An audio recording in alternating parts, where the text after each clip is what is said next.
The rain hammered against the kitchen window, like tiny fists demanding entry, each drop a sharp reminder of how small I'd become in this vast, indifferent city. My fingers trembled as I scrubbed at the stubborn wine stain on the marble counter, the ammonia burning my nostrils, mixing with the lingering scent of expensive cigars and leather that still clung to the air from tonight's private event. 3 years in New York, and I was still just another invisible hand keeping the machine running, cleaning up after people who would never see my face. The restaurant had emptied hours ago, but I remained as always, finishing what others left behind. My back ached, a dull throb that had become my constant companion since I'd picked up the double shifts. The black uniform they made us wear hung loose on my frame now. I'd lost weight I couldn't afford to lose, surviving on coffee and whatever the kitchen staff didn't throw away at closing. I was so focused on the stain that I didn't hear him enter. "You missed a spot." The voice cut through the silence like a blade. Smooth, dark, and laced with something that made every hair on my body stand at attention. I spun around, my heart lurching into my throat, the cleaning rag falling from my suddenly numb fingers. He stood in the doorway between the kitchen and the private dining room, and the world seemed to tilt on its axis. Everything about him screamed danger dressed in a $10,000 suit. The fabric clung to broad shoulders with the kind of precision that only came from custom tailoring, charcoal gray that somehow managed to look black in the dim kitchen light. His presence filled the space in a way that had nothing to do with his height, though he was tall, easily over 6 feet, and everything to do with the raw power that emanated from him like heat from a flame, but it was his face that made my breath catch. Young, maybe early 30s, with sharp aristocratic features that belonged on a Renaissance sculpture. Dark hair swept back from a face too beautiful to be real, except for the eyes. God, those eyes. They were the color of whiskey held up to firelight, amber and gold and absolutely merciless as they fixed on me with an intensity that made me want to run and stay perfectly still at the same time. I'm sorry, sir. The restaurant is closed. My voice came out smaller than I intended, swallowed by the vast space between us. He didn't move, but somehow the air grew thicker. Behind him, I caught movement, a shadow that resolved into a man built like a concrete wall, dressed in black, his hand resting casually near his jacket, in a way that made my stomach clench. Security, the kind that didn't ask questions before acting. "I'm aware." He took a step forward, and I instinctively backed against the counter, my hip hitting the edge hard enough to bruise. "I own the building." Of course he did. Men like him owned everything. The scent of him reached me then, expensive cologne, something with notes of cedar and smoke, underlaid with something darker, more primal. It wrapped around my senses like silk, foreign and intoxicating in a way that terrified me. I'd spent my entire life around people who smelled like sweat and desperation. This was different. This was the scent of power, of money, of a world I could never touch. "I was just finishing up," I managed, my fingers gripping the counter behind me for support. "I'll be out of your way in... What's your name?" The question stopped me cold. Men like him didn't ask for names. We were faces that blurred together, interchangeable parts in their perfect machines. "Sophia," I whispered, and hated how small it sounded in the cavernous kitchen. He tilted his head slightly, studying me with those predatory eyes, and I felt stripped bare under his gaze. My cheap shoes with the worn soles, the uniform that had seen better days, the exhaustion I couldn't hide no matter how much concealer I used, he saw all of it.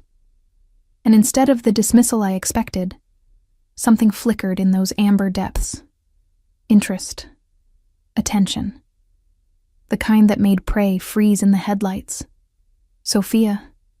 He repeated my name like he was tasting it, rolling it around in his mouth to test its flavor. "Do you know who I am?" I shook my head, not trusting my voice. But that was a lie, wasn't it? Because even as I stood there, trapped between him and the cold marble at my back, pieces were clicking together, the private dining room that had been closed all night. The men in suits who'd arrived in black cars with windows too dark to see through. The kitchen staff who'd gone pale and silent when they served the meal, moving with a fear I'd attributed to the importance of the guests. The way everyone had vanished the moment the party ended, leaving only me, stupid, oblivious me, to clean up alone. My name is Dante Moretti. He took another step closer, and the space between us evaporated into nothing. I could see the shadow of stubble along his jaw, the way his tie sat perfectly against his throat, the gleam of a watch that probably cost more than I'd make in 5 years. And you're going to remember it. It wasn't a prediction. It was a promise. Every instinct I had screamed at me to run, to apologize, to make myself even smaller than I already was. But my body had betrayed me, frozen in place, caught between terror and something else, something that made my pulse race for reasons that had nothing to do with fear. I should go. The words tumbled out desperately. I'm sorry for disturbing. You didn't disturb anything. His voice dropped lower, intimate in a way that made heat crawl up my spine despite the ice in my veins. In fact, I've been watching you all evening. The confession should have terrified me.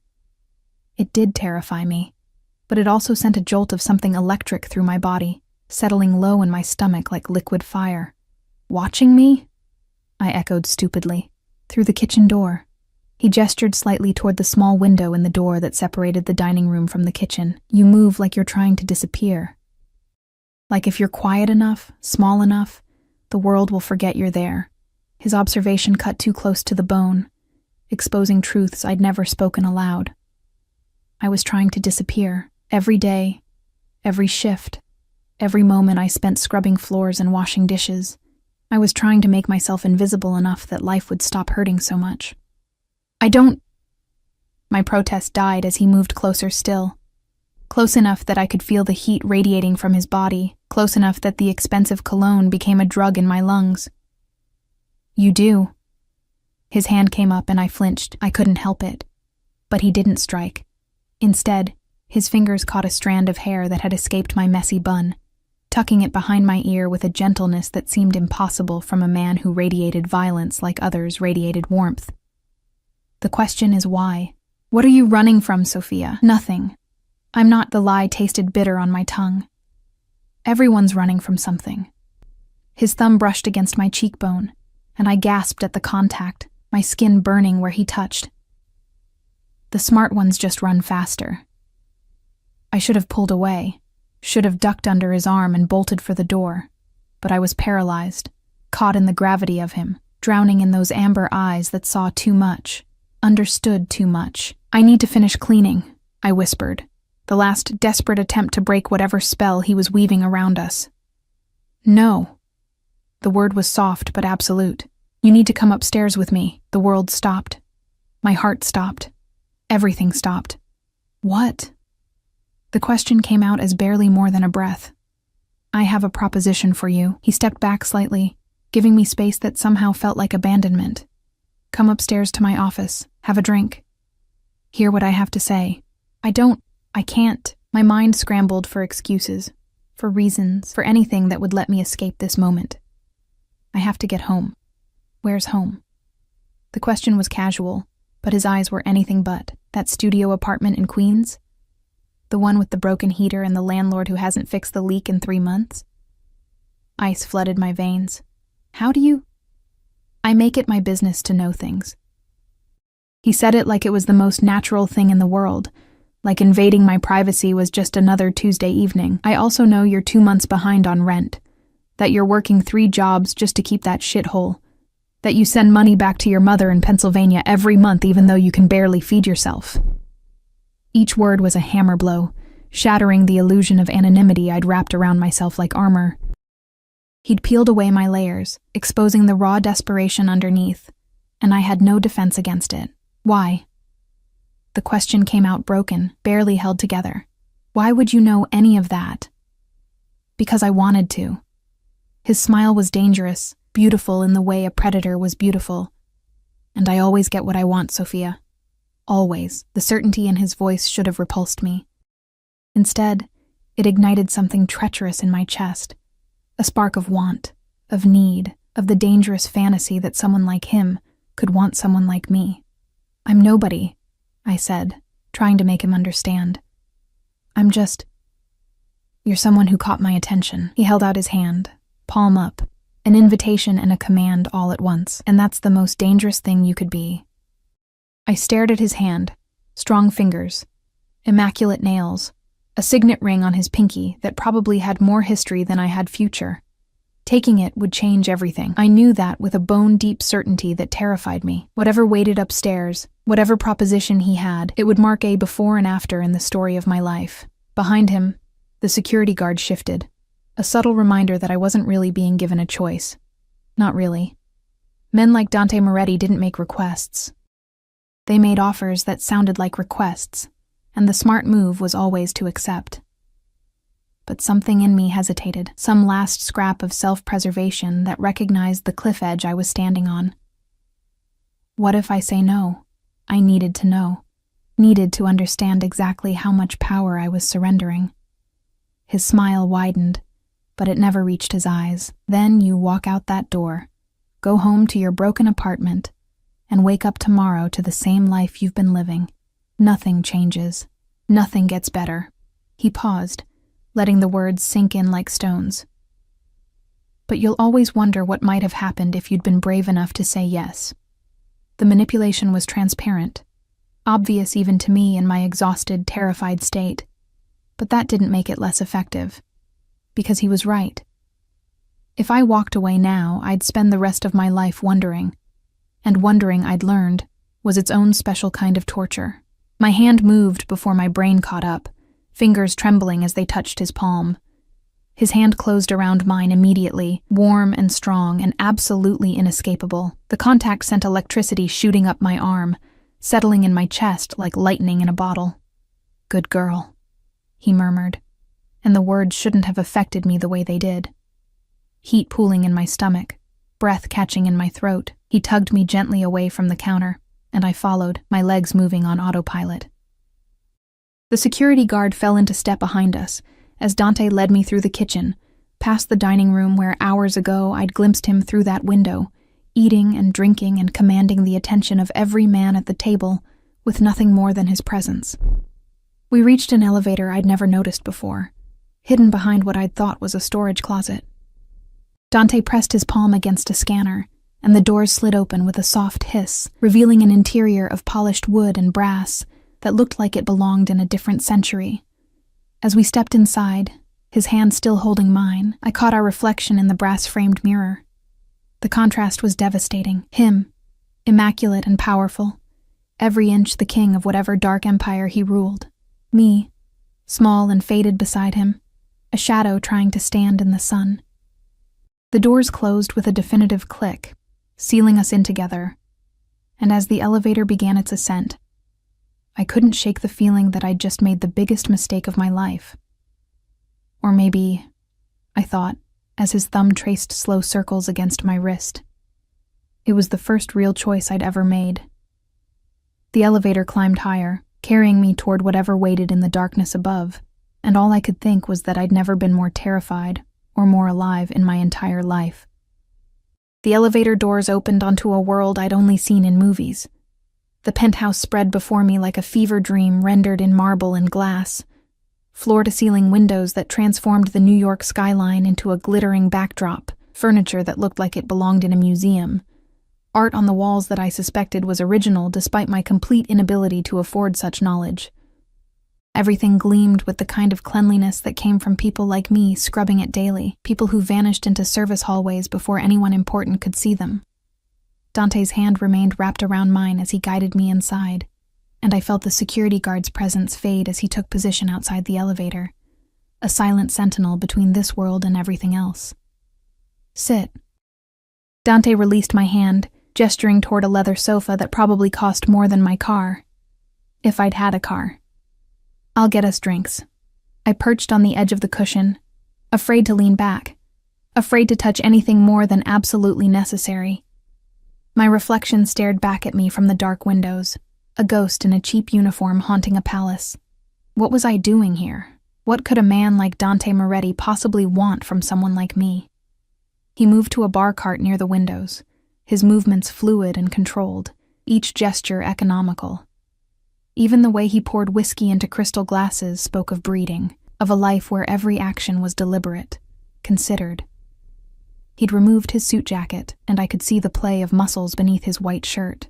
the holster strapped beneath his left arm, barely visible, but unmistakably there. The gun should have terrified me. Instead, it confirmed what I'd already known. Dante Moretti was dangerous in ways I couldn't begin to comprehend. "You're wondering why you're here," he returned with 2 glasses, pressing one into my hands before settling into the chair across from me. Not beside me. The distance felt intentional, like he was giving me space to breathe while still keeping me within reach. "Yes." My fingers wrapped around the glass, desperate for something to hold on to. "Drink first." His eyes tracked my movements as I raised the glass to my lips. "Then we'll talk." The whiskey burned, going down, harsh and smoky, and nothing like the cheap beer I occasionally allowed myself. It spread warmth through my chest, loosening the knot of tension that had taken up permanent residence between my shoulder blades. "Better?" A hint of amusement colored his tone. "I don't understand what's happening," I admitted, setting the glass down on the coffee table before I could do something stupid like drain it in one gulp. "Why am I here? What do you want from me?" Dante studied me over the rim of his glass, those amber eyes dissecting me piece by piece. "Tell me, Sophia, what do you know about the Moretti family?" The name clicked into place with the force of a sledgehammer. Moretti. I'd heard it whispered in the restaurant, seen it in newspapers I couldn't afford to buy but caught glimpses of in subway stations. The Moretti family wasn't just wealthy, they were infamous. Old money wrapped around older power, the kind that came from controlling things the government pretended didn't exist. "I know you're not people I should be around," I whispered, fear crystallizing in my stomach. "Smart." He leaned forward, resting his elbows on his knees, and suddenly the distance between us felt like nothing at all. "But you're here anyway. That makes you either very brave or very stupid." "I think we both know which one," I said, surprising myself with the bitter honesty. His laugh was low and genuine, transforming his face from beautiful to devastating. "I think you're braver than you realize. It takes courage to survive the way you have. 3 jobs, no family support except what you send away, barely keeping your head above water but refusing to drown." He paused, taking a slow sip. "I admire that. Admiration doesn't explain why I'm in your penthouse at midnight," I countered, finding some hidden reserve of spine I didn't know I possessed. Maybe it was the whiskey. Maybe it was exhaustion finally overriding self-preservation. "No, it doesn't." He set down his glass with careful precision. "You're here because I have a problem, Sophia. And I think you might be the solution." My heart hammered against my ribs. "What kind of problem?" "The kind that requires trust." His gaze intensified, pinning me in place. "My world is full of people who want something from me. Power, money, connections, protection. Everyone has an angle, an agenda. It makes genuine interaction complicated." I almost laughed at the absurdity. "And you think I don't want something from you? You just told me you know I'm drowning in debt. Of course you want something." He stood, moving to the windows, his silhouette outlined by the city lights. "But you're honest about your desperation. You don't hide it behind fake smiles and manufactured charm. You're raw, real. And that's exactly what I need." "I don't understand." The words felt inadequate, but they were all I had. He turned back to me, and the intensity in his expression made my breath catch. "I need someone to accompany me to certain events. Business dinners, charity galas, family gatherings. Someone who won't ask questions, who won't try to leverage the connection, who will simply be there." "Like an escort?" The word tasted wrong on my tongue. "Like a companion." His correction was sharp. "There's a difference. I'm not asking you to sleep with me, Sophia. I'm asking you to be seen with me." "Why me?" The question burst out before I could stop it. "There are hundreds of women who would see it as an opportunity to climb." He moved closer, each step deliberate. "Who would immediately start planning how to become the next Mrs. Moretti, how to sink their claws in deep enough that I couldn't extract them. You, on the other hand." He stopped directly in front of me, so close I had to tilt my head back to maintain eye contact. "You look at me like I'm a bomb about to explode. Aren't you?" I whispered. That dangerous smile returned. "Probably, but at least you're aware of it." He reached down, his fingers brushing against my chin, tilting my face up further. Here's my offer. You come with me when I need you. You dress appropriately. I'll provide the wardrobe. You smile. You stay close. You don't ask about my business. In return, I'll clear your debts. All of them. Your rent, your mother's medical bills, everything. The world tilted. That's over $50,000. Pocket change. His thumb traced along my jawline, and I shivered despite the warmth flooding through me. What you're offering me is worth far more than money. I don't understand what I'm offering you, I admitted, my voice barely more than a breath. Safety. The word was simple, but the weight behind it was enormous. In my world, Sophia, genuine indifference is the rarest commodity. You don't want to use me. You don't want to hurt me. You just want to survive. That makes you the safest person I could possibly have by my side. His logic was twisted, but I couldn't find the flaw in it. Maybe because the whiskey was clouding my judgment. Maybe because the offer was so impossibly generous that my desperate, exhausted brain couldn't process rejection. How long? I asked instead. 6 months. His hand dropped away, leaving my skin cold. Give me 6 months. After that, if you want to walk away, you walk away. No strings, no obligations. The debts stay cleared. It was too good to be true. Every instinct screamed that. But those same instincts had kept me locked in poverty, scrubbing floors and swallowing pride, going nowhere slowly. What's the catch? There had to be one. The catch, he said slowly, returning to his chair, is that while you're with me, you're mine. Not sexually. I meant what I said about that, but in every other way that matters. Where I go, you go. What I say, you do. You don't question. You don't hesitate. And you absolutely don't betray me. The possessiveness in his tone should have sent me running. Instead, it ignited something dark and needy inside me. Something that had been starving for someone to claim me, to see me as worth keeping. And if I say no, I had to ask, even though we both knew my answer. Then I call Marco. That's the guard outside, and he'll escort you home. You'll go back to your life, and I'll find someone else. He leaned back, supremely confident. But you won't say no, Sophia, because you're smart enough to recognize a lifeline when it's thrown to you. He was right. I hated that he was right. But sitting there in that impossible penthouse, wearing my threadbare uniform, feeling the weight of every unpaid bill and every exhausted morning, I knew I couldn't refuse. This was my chance. Maybe my only chance. Okay. The word fell from my lips like a stone into still water, creating ripples that would reshape everything. Triumph flashed across his features, quickly masked. Say it properly. I want to hear you agree to the terms. I'll do it. My voice strengthened slightly. 6 months. I'll be your companion. I'll go where you go, do what you say. No questions, no betrayal. And you'll be mine. He prompted, his eyes gleaming. And I'll be yours. The words sent a thrill of fear and something else through me. He stood, moving to a desk near the windows, returning with a thick envelope. First month's payment. Consider it a signing bonus. Tomorrow someone will come to your apartment to take your measurements. By tomorrow night, you'll have a new wardrobe. Friday evening, I have a charity gala. That's where we start. I took the envelope with shaking hands, too afraid to open it. This is really happening. This is really happening, he confirmed, then checked his watch. Elegant, European, probably worth more than everything I owned combined. It's late. Marco will drive you home. The dismissal was clear, but I found myself hesitating. Why me? I asked again, needing to understand. Really, why me? Dante moved closer, his hand coming up to cup my cheek with unexpected tenderness, because when you look at me, you see a man. Not a name, not a reputation, not an opportunity, just a man.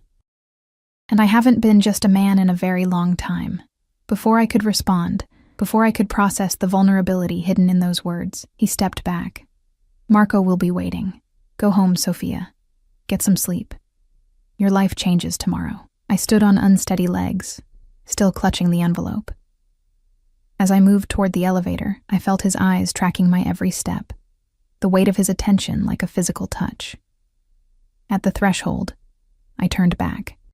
He stood silhouetted against the windows, hands in his pockets, looking every inch the king of his dark domain. Beautiful and dangerous, and absolutely certain of his power. "Thank you," I whispered, though I wasn't sure what I was thanking him for. The money? The offer? The illusion that I mattered. "Don't thank me yet, Sophia." His smile was sharp in the darkness. "You might come to regret this." The elevator doors closed on his words, and as Marco drove me home through rain-slicked streets in a car that cost more than I'd make in 10 years, I opened the envelope with trembling fingers. $10,000 in cash stared back at me. I pressed my hand against my mouth, stifling the sob that threatened to escape. This was real. This was happening. And as the city lights blurred past the window, I couldn't decide if I'd just been saved or damned. Maybe, I thought as exhaustion finally crashed over me. It was both. The next morning arrived with cruel punctuality, sunlight stabbing through the gaps in my broken blinds like accusatory fingers. I'd barely slept. How could I? With $10,000 hidden beneath my mattress and the memory of Dante Moretti's amber eyes burning through my thoughts like a brand. I'd counted the money 3 times before hiding it, my hands shaking so badly I kept losing track. Real. It was real. Not a dream. Not a hallucination born from exhaustion and desperation. I'd made a deal with a man who wore danger like cologne, and now I had to live with the consequences. My phone buzzed at exactly 9 a.m., an unknown number flashing across the cracked screen. "Miss Castellano? This is Marie Chen. Mr. Moretti has retained my services to assist with your wardrobe. I'll be at your address in 30 minutes. She hung up before I could respond, leaving me staring at my reflection in the bathroom mirror. Greasy hair, dark circles, wearing the same uniform from last night because I'd been too stunned to change. This was what Dante wanted to parade around on his arm? This exhausted ghost? I scrambled through the fastest shower of my life, the water lukewarm because of course the building's hot water was rationed. My nice clothes consisted of 2 pairs of jeans and 3 shirts that weren't actively falling apart. I chose the jeans without stains and a black sweater with only 1 small hole near the hem, then stared at my tiny apartment with mounting horror. Marie Chen was coming here. Someone from Dante's world was about to see how I really lived. The studio was barely 300 square feet of peeling paint and warped floors. My bed was a mattress on a metal frame, covered with blankets I'd had since college. The kitchenette consisted of a hot plate, a mini fridge that hummed ominously, and a sink that dripped no matter how tightly I turned the faucet. The leak Dante had mentioned, the one he somehow knew about, had created a permanent water stain on the ceiling, brown and spreading like a disease. I shoved dirty clothes into the closet, threw dishes into the sink, and was attempting to make the bed look less pathetic when the knock came. Marie Chen was not what I expected.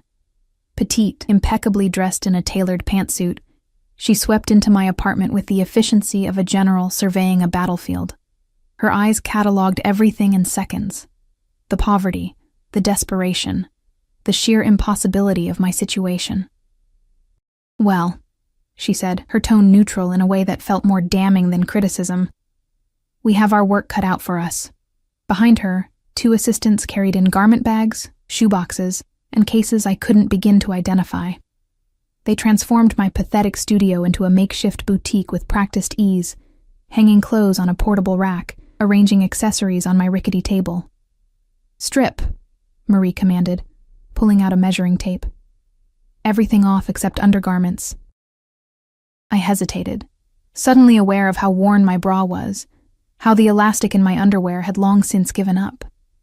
But Marie's expression brooked no argument, so I peeled off my clothes with burning cheeks, standing in the middle of my apartment in my shame while she measured every inch of me with clinical precision. "Size 2, she muttered, making notes on a tablet. "Probably were a 4 before the weight loss. We'll need to account for that. Mr. Moretti wants you fed properly." She glanced up sharply. "When's the last time you ate a full meal?" Yesterday? The lie was transparent. Try again. 3 days ago. The admission tasted like failure. I had ramen. Marie's expression softened fractionally. "One of you, go to the deli on the corner, get soup, sandwich, fruit, actually edible food, She turned back to me. You'll eat while we work. Mr. Moretti was very specific. He wants you healthy. The casual possessiveness in her words, he wants you healthy, sent a shiver through me that had nothing to do with standing half naked in my cold apartment. For the next 3 hours, Marie orchestrated a transformation that felt more like an invasion. She brought dresses and fabrics I'd never touched, silk, cashmere, Italian wool, shoes that cost more than my monthly rent, jewelry that made my hands shake when she fastened it around my throat, makeup, skincare products, hair treatments, an arsenal of femininity that I'd never had access to, never even dreamed of affording. The gala is tomorrow night, Marie explained as she demonstrated proper skincare technique, her fingers surprisingly gentle as they smoothed cream across my face. Mr. Moretti will collect you at 7. You'll wear the midnight blue dress. It brings out your eyes. Hair down, minimal jewelry. He wants you to look elegant but not ostentatious. Does he always dictate what women wear? The question escaped before I could stop it. Marie's smile was knowing. Mr. Moretti dictates everything, Miss Castellano. The sooner you accept that, the easier your life will be. She stepped back, examining me with a critical eye, but for what it's worth, his taste is impeccable. Trust him. Trust him. The man who'd invaded my privacy, learned my secrets, and bought my compliance with money I desperately needed. Trust him. What else should I know? I asked instead, watching as her assistants packed away the clothes I wouldn't be wearing tomorrow, leaving only the essentials. Don't speak unless spoken to at first. Just observe. Don't drink too much. Mr. Moretti needs you clear-headed. Don't wander away from him. There will be people there who would love to use you against him. She paused, her expression turning serious. And whatever you see, whatever you hear, forget it the moment you leave. His world has rules, Miss Castellano. Break them, and the consequences are severe. Fear crawled up my spine. What kind of consequences? The kind we don't discuss. Marie handed me her card. My number. Call if you need anything before tomorrow. Mr. Moretti wants you comfortable. After they left, my apartment looked both better and worse. The new clothes hanging in my closet mocked everything else I owned. The skincare products lined up on my bathroom sink seemed to highlight the water damage and mold. I was Cinderella with one foot in the ball and one still trapped in the ashes. I forced myself to eat the sandwich they'd brought, though it sat like stones in my shrunken stomach. Then I pulled out my laptop, ancient, held together with tape and prayer, and did what I should have done last night. I researched Dante Moretti. The results made my blood run cold. Articles about the Moretti family's alleged connections to organized crime, photographs of Dante at exclusive events, always surrounded by men who looked like they killed people for a living, a Wikipedia page that listed his business ventures, nightclubs, restaurants, real estate, but everyone knew those were fronts. The comments sections whispered about protection rackets, money laundering, worse things that people were too afraid to name, and the women. God, the women. Photographs of Dante with a rotating cast of beautiful, polished women on his arm, models, actresses, socialites, none lasting more than a few months before disappearing from his side. What happened to them? Where did they go? The internet offered no answers, just speculation and rumor. One article from 6 months ago caught my attention. Moretti Empire in turmoil after betrayal. The details were vague, protected by legal threats, but it mentioned a trusted associate who'd stolen from the family. The associate had vanished shortly after the article published. No body found. No arrests made. Just gone. I slammed the laptop shut, my heart racing. What had I agreed to? What had I walked into? My phone buzzed again. Another unknown number. Sophia. Dante's voice poured through the speaker like dark honey, and despite everything I'd just read, my body responded. Pulse quickening, breath catching. Marie tells me the fitting went well. She's very thorough, I managed, hating how breathless I sounded. She's the best. A pause. How are you feeling about tomorrow? Terrified. Excited. Completely out of my depth. Fine. His low chuckle suggested he knew I was lying. You researched me. It wasn't a question. My blood froze. How did you... I know everything you do, Sophia. I told you that. No anger in his tone, just certainty. What did you find? Enough to know I should be afraid of you. Honesty seemed safer than lies. Good. The word wrapped around me like chains. Fear will keep you careful. Careful will keep you safe. And I need you safe, Piccola. Do you understand? The Italian endearment, little one, shouldn't have affected me, but it did. Why do you need me safe? Because you're mine now. Absolute, simple, terrifying. What's mine, I protect. What threatens what's mine, I destroy. Those are the rules. I should have argued, should have pushed back against the possessiveness that dripped from every word. But sitting in my pathetic apartment, surrounded by evidence of his wealth and power, I felt the truth settle into my bones. I wasn't a companion. I was a possession.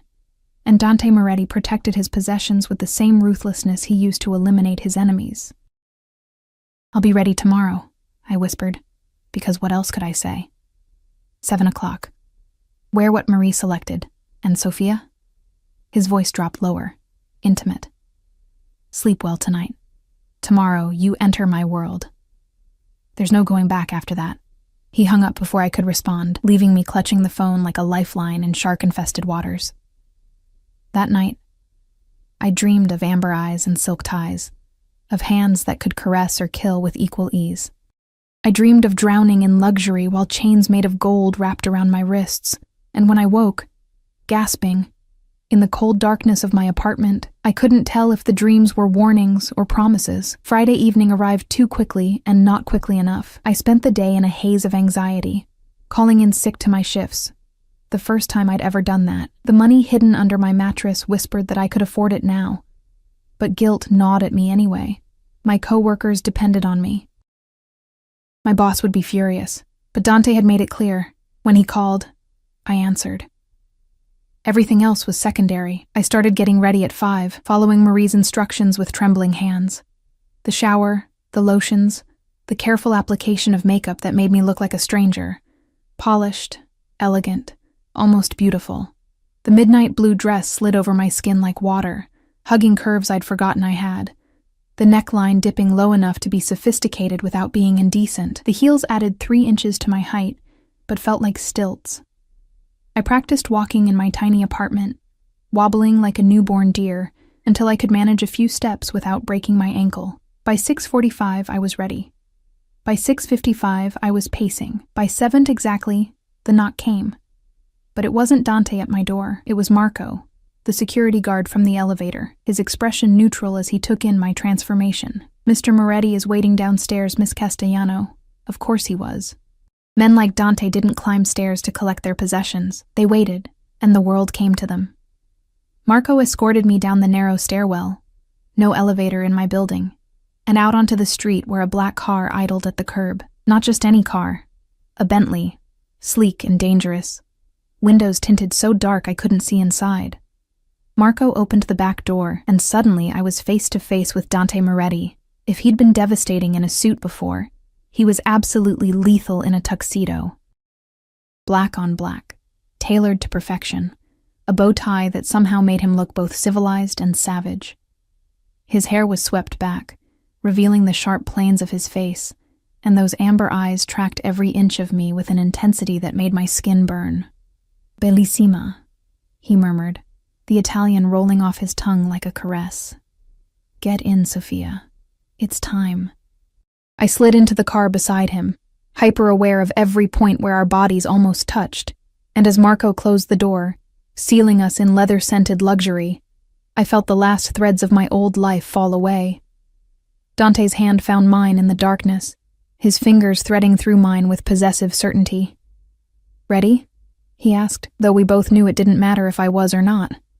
The car pulled away from the curb, carrying me toward a world of glittering danger, and all I could do was hold on to Dante's hand and pray I'd survive what came next. The gala was held at the Metropolitan Museum of Art, because of course it was. Dante's world didn't do things halfway. If there was going to be a party, it would be in a temple to beauty and wealth, surrounded by art worth more than small countries. The car glided to a stop at the base of the museum's iconic steps, where a red carpet stretched upward like a river of blood. Cameras flashed in the darkness, photographers jostling for position behind velvet ropes, their lenses hungry for the next shot, the next scandal. the next story to sell. My hand tightened involuntarily around Dante's, panic clawing at my throat. "Breathe, Piccola." His voice was low, meant only for me. "Stay close to me. Smile if you want, but you don't have to. Just don't look afraid." "I am afraid," I whispered. "I know." His thumb traced circles against my palm, a gesture that should have been comforting, but felt more like a claim being staked. "But they don't need to know that." Marco opened the door, and suddenly the muffled chaos outside became a roar. Dante stepped out first, his movements fluid and controlled, every inch the predator in his natural habitat. Then he turned, extending his hand to me, and I had no choice but to take it. The moment my heels touched the red carpet, the cameras exploded. Flashes turned the night into a strobe light, blinding and disorienting, and I stumbled slightly. Dante's arm wrapped around my waist immediately, pulling me against his side with a possessiveness that probably looked romantic to the photographers, but felt like iron bands to me. "Who's your date, Mr. Moretti?" someone shouted from behind the ropes. "Is this official?" another voice called out. "Miss, what's your name?" Dante ignored them all, guiding me up the steps with the confidence of a man who owned every space he entered. His hand on my waist burned through the thin fabric of my dress, and I was acutely aware of how perfectly I fit against his side, how his body shielded me from the worst of the attention. Inside, the museum had been transformed into something out of a fairy tale or a nightmare, depending on your perspective. Crystal chandeliers cast golden light across marble floors. Wait staff in crisp white uniforms circulated with champagne and hors d'oeuvres that probably cost more than my weekly grocery budget. And the people, God, the people. Diamonds dripped from throats and wrists. Designer gowns swept across the floor. These were the kind of people who appeared in Forbes and Vogue, who summered in the Hamptons and wintered in Aspen. And I was supposed to pretend I belonged here. Dante. A silver-haired man in an immaculate tuxedo approached, his smile wide but his eyes calculating. "I didn't know you were bringing a guest." "Last-minute decision, Senator." Dante's hand moved from my waist to the small of my back, a subtle but unmistakable claim. "Sophia, this is Senator Blackwell." "Senator, Sophia Castellano." The senator's eyes raked over me, assessing, categorizing. I saw the moment he dismissed me as irrelevant. Just another pretty face on Dante's arm, here today and gone tomorrow. "Charming," he said, already turning his attention back to Dante. "We should talk about that development project in Brooklyn. I have some concerns about the zoning." "Not tonight." Dante's voice carried an edge that made the senator's smile falter.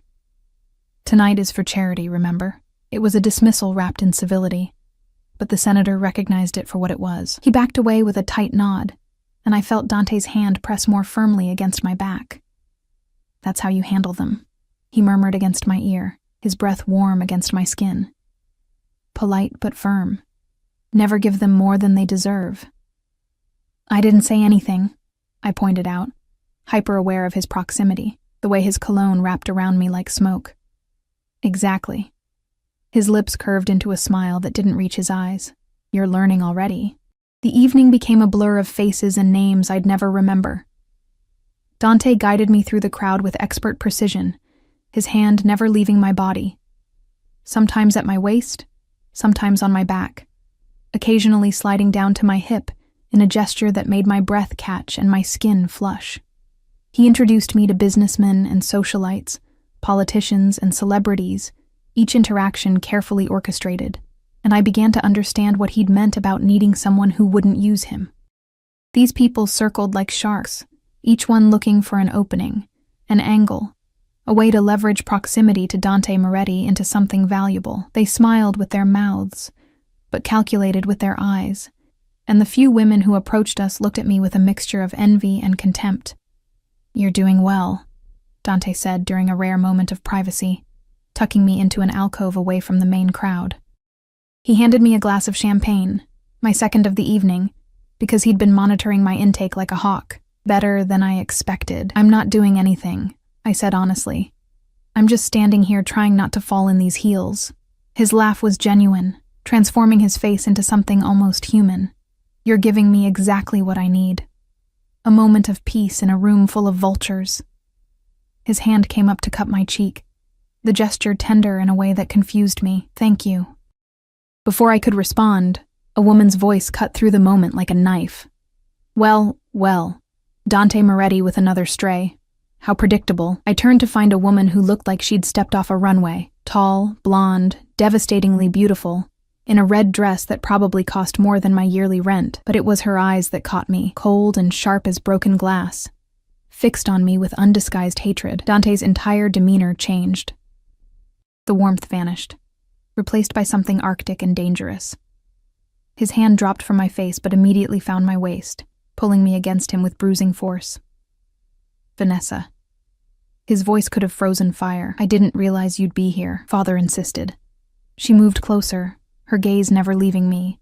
"He said you were bringing someone new. I had to see for myself." She looked me up and down slowly, deliberately. "She's not your usual type. Too plain." The insult landed like a slap, and I felt heat flood my cheeks. Because she was right. I was plain compared to her, compared to all the women I'd seen in those photographs online. What was I doing here?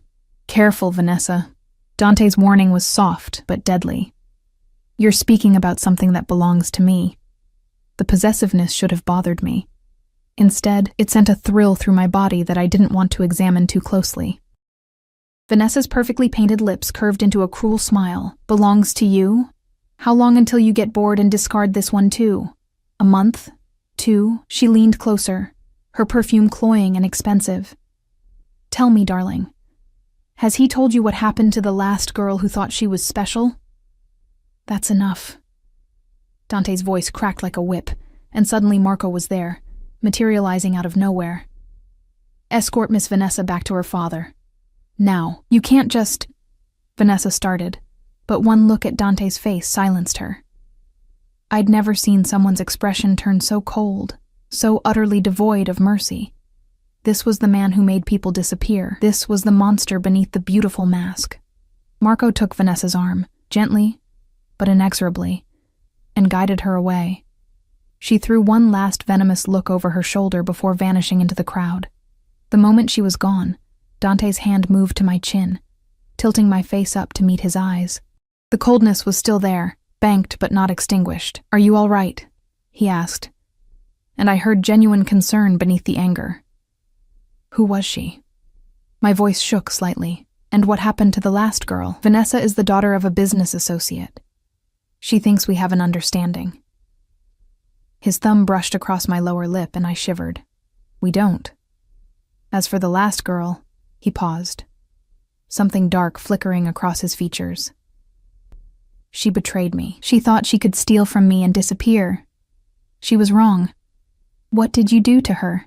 I had to know, even though part of me didn't want the answer. "What I do to everyone who betrays me." His eyes bored into mine, making sure I understood. I made sure she could never do it again. The implication hung between us, heavy and terrible. And yet, standing there with his hand on my face, his body pressed against mine, I couldn't make myself pull away. Because beneath the fear, beneath the rational voice screaming at me to run, there was something else, something that responded to his darkness, with a hunger I didn't understand. "Are you afraid of me now?" he asked softly. "Yes," I whispered. "Good." He leaned closer, his lips brushing against my ear. "Fear will keep you honest, and honesty will keep you safe. Remember that, Sophia."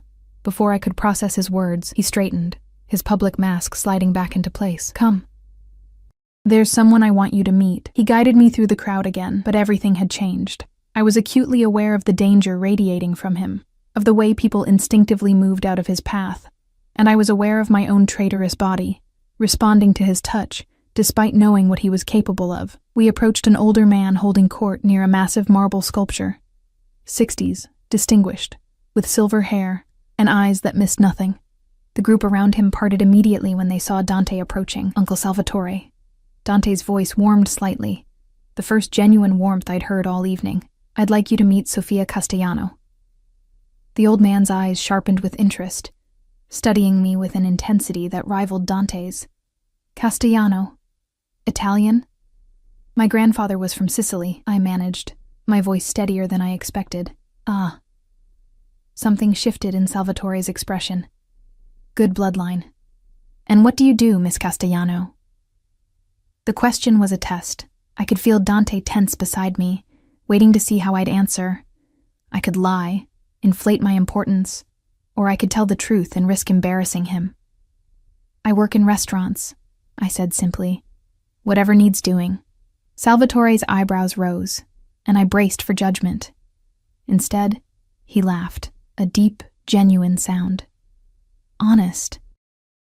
When's the last time you brought someone honest to these things, Dante? Too long, Dante admitted, and I felt his hand squeeze my waist approvingly. Keep this one, Salvatore advised, his eyes twinkling. The honest ones are rare. As we moved away, Dante pulled me closer. You surprised me, he murmured. Most would have tried to seem more impressive. I'm not impressive, I said. Lying about it won't change that. You're wrong. His voice dropped to that intimate register that made my stomach flutter. You're the most impressive person here. You're surviving a world that wants to break you, and you're still standing.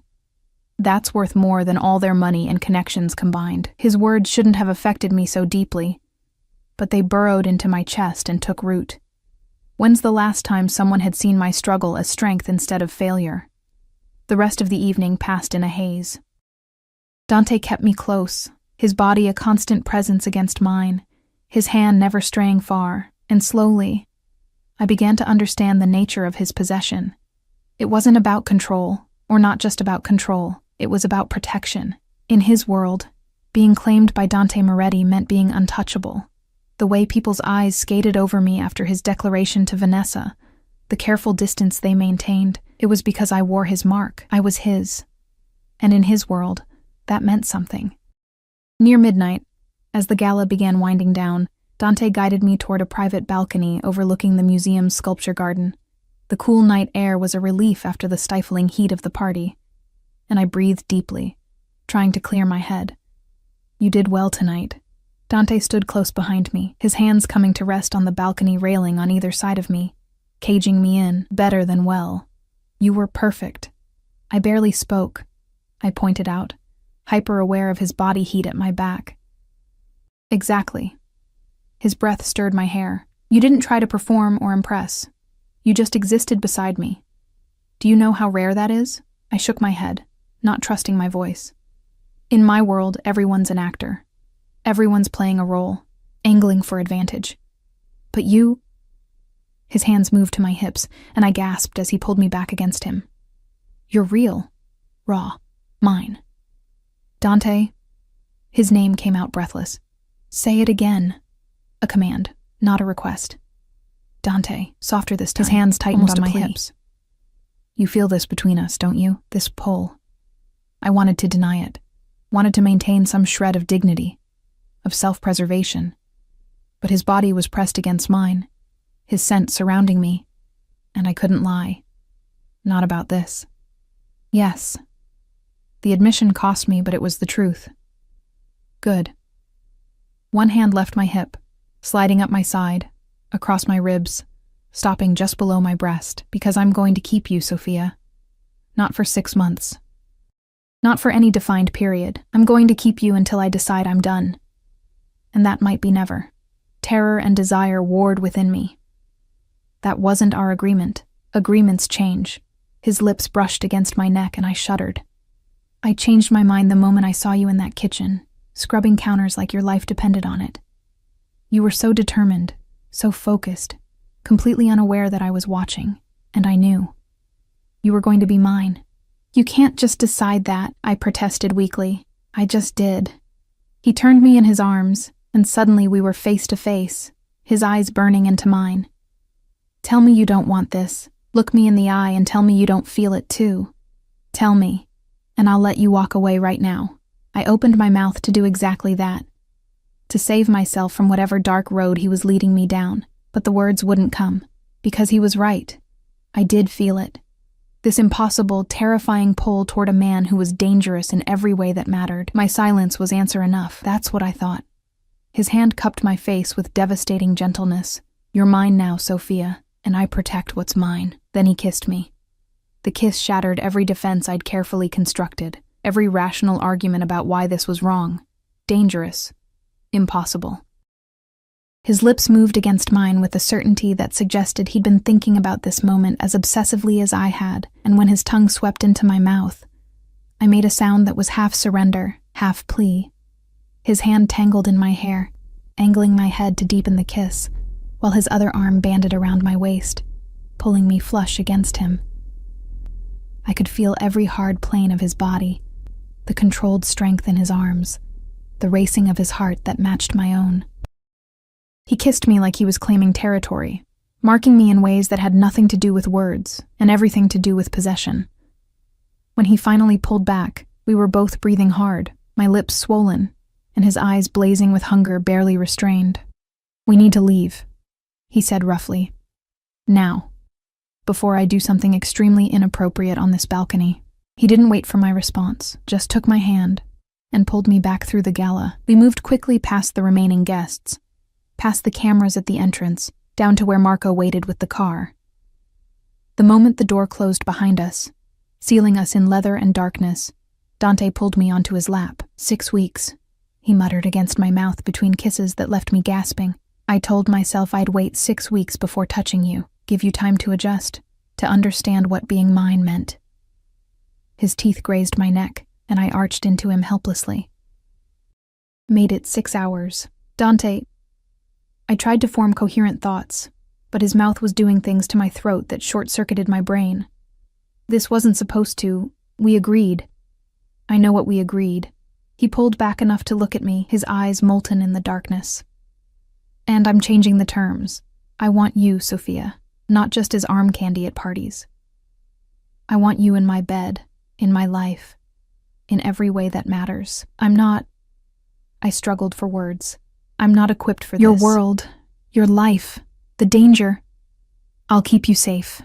His hands framed my face, forcing me to meet his eyes. "That's what you don't understand yet. Nothing will touch you while you're mine. No one will hurt you, threaten you, or take you from me. I'll burn down the entire city first." The vow should have terrified me. Instead, something inside me, some broken, desperate part that had been alone for too long, believed him. "What if I say no?" I had to ask, even though we both knew I wouldn't. "Then I'll court you properly." His thumb traced my lower lip. "Flowers, dinners, the whole traditional routine. I'll wait until you say yes." He paused, his expression turning predatory. "But you won't say no, Sophia, because you want this as much as I do." He was right, and we both knew it. So instead of arguing, I kissed him again, pouring every confused emotion into the contact. Fear and desire and desperate need all tangled together until I couldn't separate them anymore. The drive to his penthouse passed in a blur of heated kisses and whispered promises. By the time we stumbled through his door, my dress was half unzipped and his bow tie hung loose around his neck. He pressed me against the wall of his entryway, his body pinning mine, his mouth trailing fire down my throat. "Tell me to stop." His voice was ragged. "If you want to stop, tell me now." But I didn't want to stop. For the first time in years, I wanted something for myself. Not survival, not responsibility. Just this wild, reckless thing burning between us. "Don't stop," I whispered. That night, Dante Moretti claimed me in every way possible. He was gentle when I needed gentleness, fierce when I needed strength, and utterly consuming in a way that left no room for doubt about who I belonged to now. And when I finally fell asleep in his arms, his body wrapped around mine like a shield, I felt safer than I had in years. Even if that safety came from the most dangerous man I'd ever met. The next morning, I woke in sheets that probably cost more than my car would have if I'd owned a car. Sunlight streamed through floor-to-ceiling windows, and for a moment, I forgot where I was. Then memory crashed back, the gala, the kiss, everything that followed, and I sat up abruptly, looking for Dante. He stood by the windows, already dressed in tailored slacks and a crisp white shirt, phone pressed to his ear. When he saw me awake, his expression softened in a way I was learning meant affection in his carefully controlled world. "Handle it," he said into the phone, then hung up. "Good morning, Bellissima." "Hi." I pulled the sheet up, suddenly self-conscious in the morning light. He crossed to the bed, sitting on the edge, his hand finding my face with the familiarity of someone who'd earned the right to touch. Regrets? I don't know yet, I admitted honestly. Should I have them? Probably. His smile was wry. But it's too late now. You're in this with me. Before I could respond, his phone buzzed again. He glanced at the screen, and his expression darkened. I need to handle something. Stay here. Don't leave the penthouse. What's wrong? Business. He kissed my forehead, already moving toward the door. Marco will be outside if you need anything. I'll be back soon. He left before I could ask more questions, and I was alone in his enormous penthouse, wearing nothing but expensive sheets and poor life choices. I spent the morning exploring carefully, afraid to touch anything that looked too expensive. The place was immaculate, professionally cleaned, obviously, with none of the comfortable clutter that made a space feel lived in. This wasn't a home. It was a fortress disguised as luxury. In the bathroom, I found new toiletries still in their packaging. My preferred brands, I realized with a start. How had he known? But of course he had. Dante made it his business to know everything. I showered and dressed in one of the outfits Marie had left at my apartment. Jeans and a cashmere sweater that felt like wearing a cloud. I was attempting to make coffee in his intimidatingly high-tech kitchen when I heard raised voices from the hallway. Told you to wait downstairs, Marco's voice sharp with tension. I need to see him. Now, a woman's voice, familiar from last night. Vanessa. My stomach dropped. I moved toward the door, unsure if I should hide or confront, when it burst open. Vanessa swept in, looking immaculate despite the early hour, her eyes scanning the space until they landed on me. Well? Her smile was poison. He works fast, doesn't he, Miss Vanessa? You need to leave. Marco stood in the doorway, his hand near his weapon. It's fine, Marco. I found my voice, channeling the dignity Dante had seen in me even when I couldn't see it myself. What do you want, Vanessa? She moved closer, her heels clicking against the marble floor. To warn you, that's all. Woman to woman. Warn me about what? About what happens to girls like you in Dante's world. She circled me slowly, predatory. You think you're special. You think he actually cares about you? You're a novelty, sweetheart. A project. He gets bored with projects. And you're bitter because you wanted to be one. I shot back, surprising myself with the venom. Her eyes flashed. I'm trying to save you. The last girl who got too close, who thought she meant something. She's gone now. Vanished. And before her, there was another. They all think they're different. They all think they can change him. She leaned in close. They're all wrong. Get out. Dante's voice cut through the tension like a blade. He stood in the doorway, and the fury radiating from him made the air feel electric. Now! Vanessa paled but held her ground. I don't care. He moved into the room with lethal grace, positioning himself between us. You came into my home uninvited. You threatened what's mine. Leave now, or I'll have Marco remove you less gently. Your father will hear about this, Vanessa hissed. Tell him. Dante's smile was terrifying. Tell him I've found someone worth protecting. See if he cares.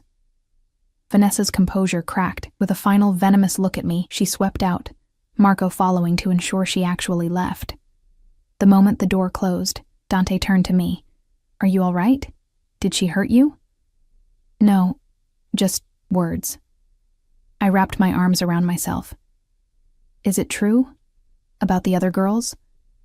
His jaw tightened. There have been women before you. None of them lasted because none of them were real. They wanted the money, the power, the status. When they tried to leverage it, when they betrayed me. He moved closer. I dealt with them accordingly. What does that mean? I needed to hear him say it. It means I made sure they couldn't hurt me or my family again. I didn't kill them, if that's what you're asking. But I made sure they understood the consequences of crossing me. And what makes you think I won't betray you? The question hung between us. Because you're terrified of me, but you're still here. He cupped my face gently. Because you could have run 12 times and you didn't. Because when I look at you, I don't see calculation. I see fear and desire and honesty. His forehead pressed against mine. I see someone worth keeping. I'm still scared, I whispered. Good. That means you're smart. He kissed me softly. But I need you to trust me, Sophia. Can you do that? Trust the monster. Trust the man who admitted to destroying people who crossed him. Trust someone who'd invaded my privacy and bought my compliance. But when I looked into his eyes, I saw something beneath the predator. Vulnerability, loneliness, the desperate need to find something real in a world built on lies. And I realized we weren't so different, him and me. Both of us trying to survive in worlds that wanted to break us. Both of us desperate for something genuine. I'll try, I said finally. His smile was worth the risk. The weeks that followed were a strange blend of luxury and danger, of tender moments and harsh realities. I moved into Dante's penthouse officially. My sad little apartment packed up by people I never saw. My debts vanished overnight.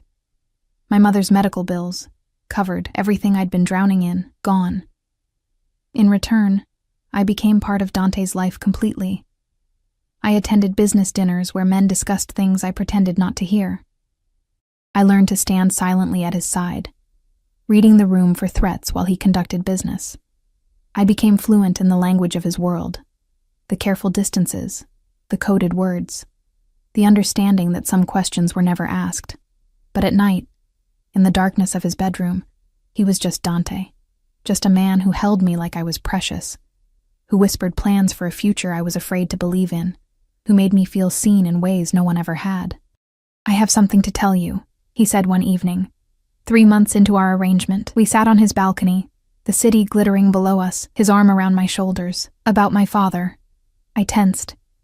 He rarely spoke about his family beyond Salvatore. He wants to meet you. Officially. Dante's voice was careful. It means he's accepting you as part of this family. Is that good? I asked. It's everything. He turned to look at me, his eyes serious. It means you're not temporary anymore, Sophia. It means you're permanent. Mine. Family. The word settled over me like a blanket, comforting and suffocating all at once. Family meant protection, but it also meant obligation. It meant being woven into the fabric of his world so tightly that extraction would tear me apart. Okay, I said simply, because what else could I say? I was already in too deep to swim back to shore. The meeting with his father was scheduled for the following week, but it never happened, because 4 days later, I woke up nauseous, my body rejecting breakfast with violent insistence. At first, I thought it was food poisoning.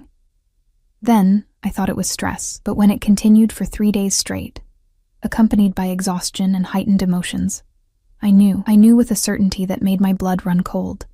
I was pregnant. The pregnancy test I bought at a pharmacy 3 blocks from Dante's building, too afraid to buy it anywhere closer, confirmed what my body already knew.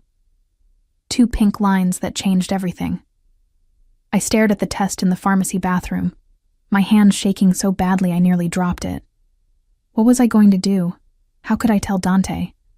We'd been careful, mostly careful, but apparently not careful enough. And now, I was carrying the child of a man who destroyed people for betraying him, who'd built his life on violence and control.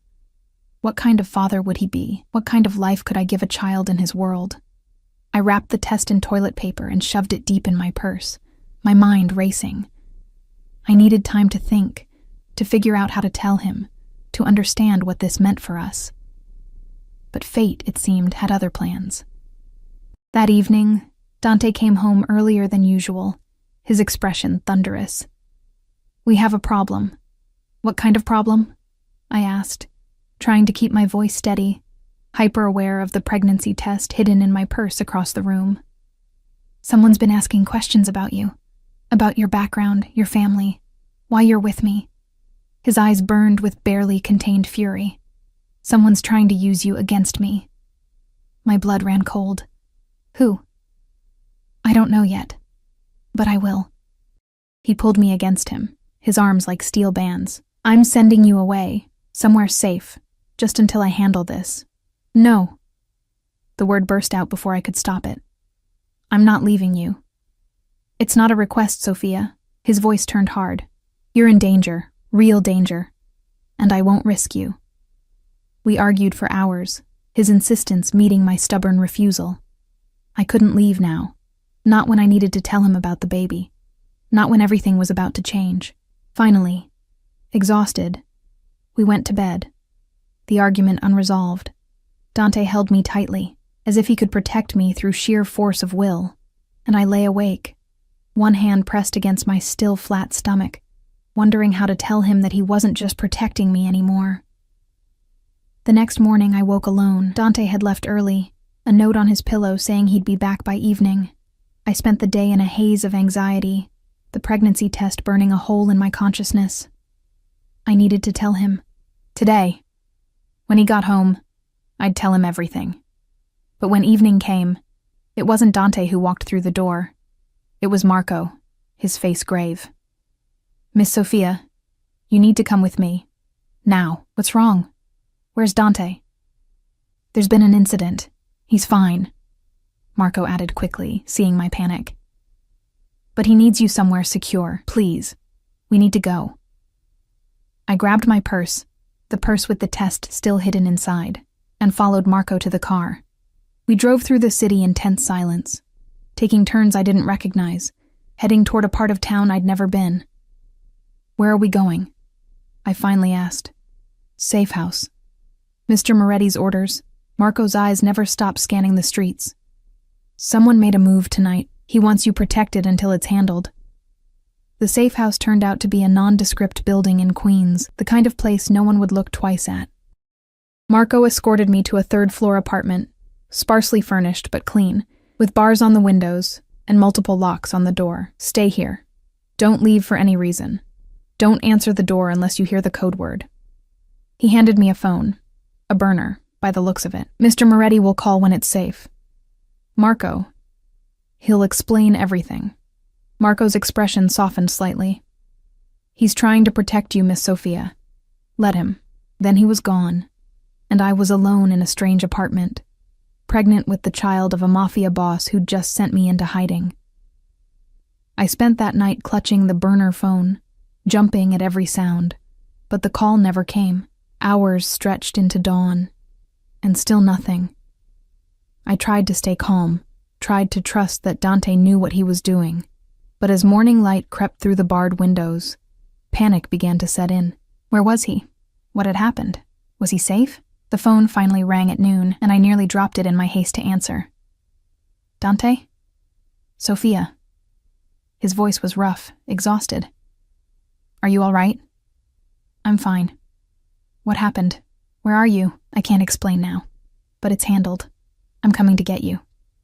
He paused. "I'm sorry you had to spend the night there. I wanted you close, but it wasn't safe." "I don't care about that." Relief flooded through me. "I just need you here. 2 hours. I promise." His voice softened. "I love you, Sophia. I should have said it before, but I'm saying it now. I love you." The words hit me like a physical blow. "Dante. 2 hours," he repeated. Then the line went dead. I sat in stunned silence, his confession echoing in my ears. He loved me. This dangerous, beautiful, terrifying man loved me, and I was carrying his child. I pulled the pregnancy test from my purse, staring at those 2 pink lines. In 2 hours, I'd tell him. In 2 hours, everything would change again. But first, I needed to use the bathroom. The nausea was back with a vengeance. I'd just flushed, was washing my hands, when I heard it. The sound of the locks clicking open, too early. Dante had said 2 hours, and it had only been 10 minutes. "Marco?" I called out, drying my hands, my heart beginning to race. "Is that you?" No response. Just footsteps, heavy and deliberate, moving through the apartment. Fear froze me in place. I looked around the bathroom frantically, searching for a weapon, for an escape, but there was nothing. Just a window too small to climb through and a door that opened into danger. The footsteps stopped outside the bathroom. Then a voice, low and unfamiliar. "We know you're in there, Miss Castellano. Come out. We just want to talk." Every instinct screamed at me to stay hidden, to wait for Dante. But the test was still on the bathroom counter, visible evidence of my secret. I couldn't let them find it, couldn't let them have that weapon to use against Dante. I grabbed the test, shoving it in my pocket, and opened the door.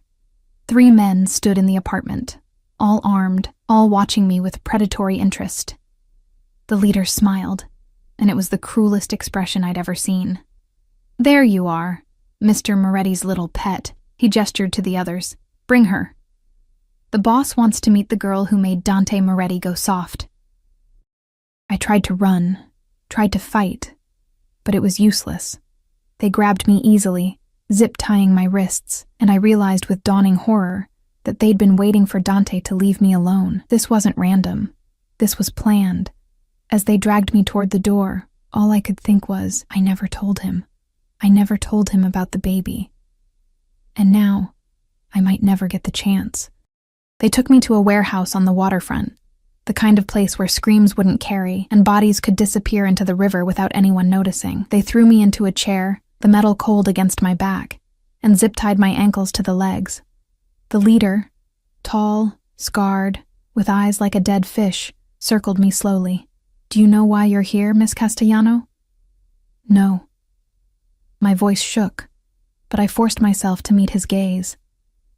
"Because Dante Moretti took something from us. So we're taking something from him." He crouched in front of me, his smile widening. "You." Terror clawed at my throat, but beneath it something else stirred.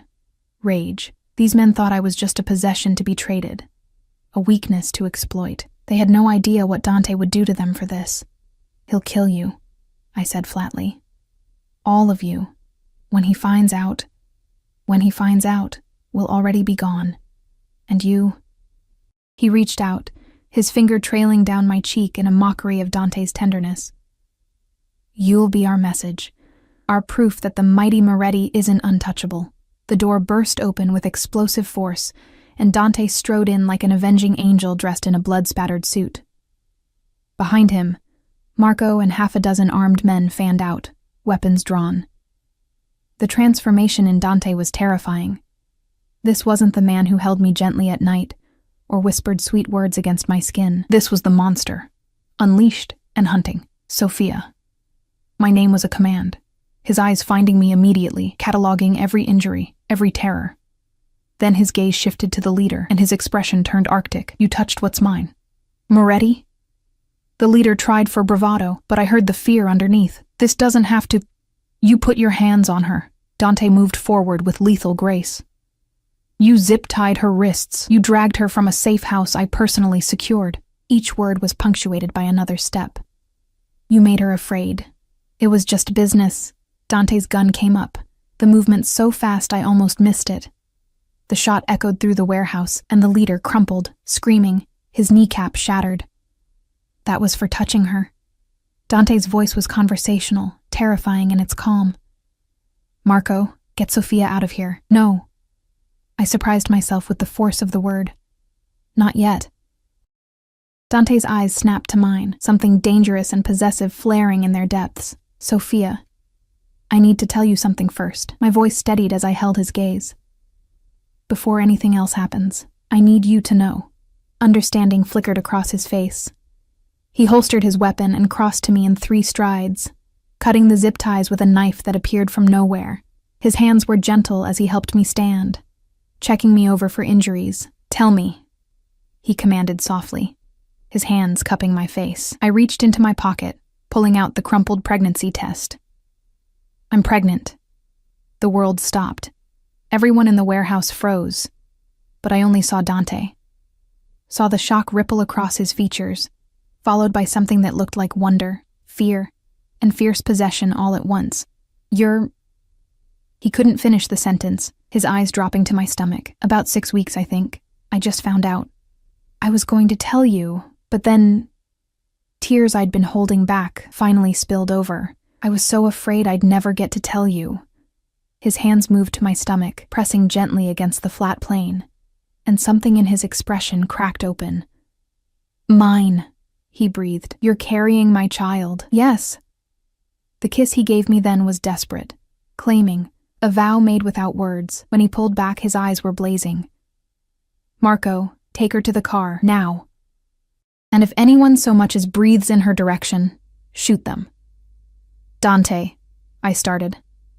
"I have to finish this, Piccola, but I swear to you, I'll be right behind you." He kissed me again, Softer this time. Go. Keep our baby safe. Marco escorted me out, and as the warehouse doors closed behind us, I heard screams start. I didn't look back. Some things I'd learned were better left unseen. An hour later, Dante returned to the penthouse, his hands washed clean, but his eyes still carrying the shadow of what he'd done. He found me on the couch, wrapped in a blanket, one hand pressed protectively against my stomach. He knelt before me, his head bowing to rest against my knees. I'm sorry. I'm so sorry you had to go through that. It wasn't your fault. My hands found his hair, threading through the dark strands. They made their choice. I destroyed them. His voice was matter of fact. Every single one. They'll never threaten you or our child again. Good.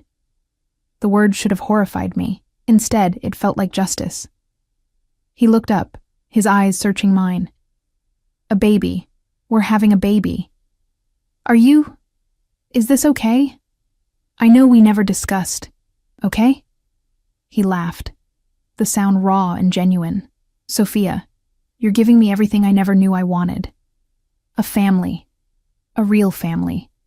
Not the one built on blood and obligation, but one built on vulnerability crossing his features. On love. You love me? I needed to hear it again. Needed to know last night's confession wasn't just fear talking, more than I thought possible. He rose, pulling me into his arms. You came into my world, terrified and desperate, and somehow you tamed the monster. You made me want to be better, to build something that won't crumble under the weight of violence. I didn't tame anything, I protested. You're still dangerous. For you. To protect you. His hand covered mine on my stomach. And now, to protect them. Our child will grow up safe, Sophia, I swear it. Over the next months, as my body changed and grew, so did our lives. Dante became fiercely protective, almost obsessively so. He moved business meetings to accommodate my doctor's appointments. He had the penthouse child-proofed months before it was necessary.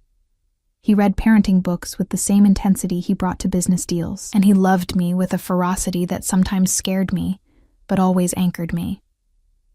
The night I went into labor, 7 months after that first encounter in the restaurant kitchen, Dante held my hand through every contraction, his face pale but determined. And when our daughter finally arrived, tiny, perfect, with my eyes and his dark hair, he cried. I'd never seen him cry before. The monster wept over his daughter, holding her like she was made of glass and starlight. Isabella, he whispered, naming her after his grandmother. My little queen. As I lay in the hospital bed, exhausted and euphoric, watching Dante cradle our daughter with infinite tenderness, I thought about the journey that had brought us here. From that rain-soaked kitchen to this moment, from a desperate woman scrubbing counters to a mother building a family with the most dangerous man in the city, it shouldn't have worked. We shouldn't have worked. But somehow, against all logic and reason, we did. I love you, I told him, the words coming easily now. He looked up from our daughter, his eyes shining. I love you too. Both of you. My family. He leaned down, pressing a kiss to my forehead. Thank you for being brave enough to take my hand that night. Thank you for seeing me when I was invisible. I whispered back. Outside the hospital window, the city glittered in the darkness, full of danger and possibility. But inside this room, we were safe, protected by love, and a man who would burn the world to keep us whole. I'd made a deal with a monster and found my salvation. And as Dante began to sing softly to our daughter in Italian, his voice carrying lullabies his grandmother had sung to him, I knew I'd make the same choice again, every single time.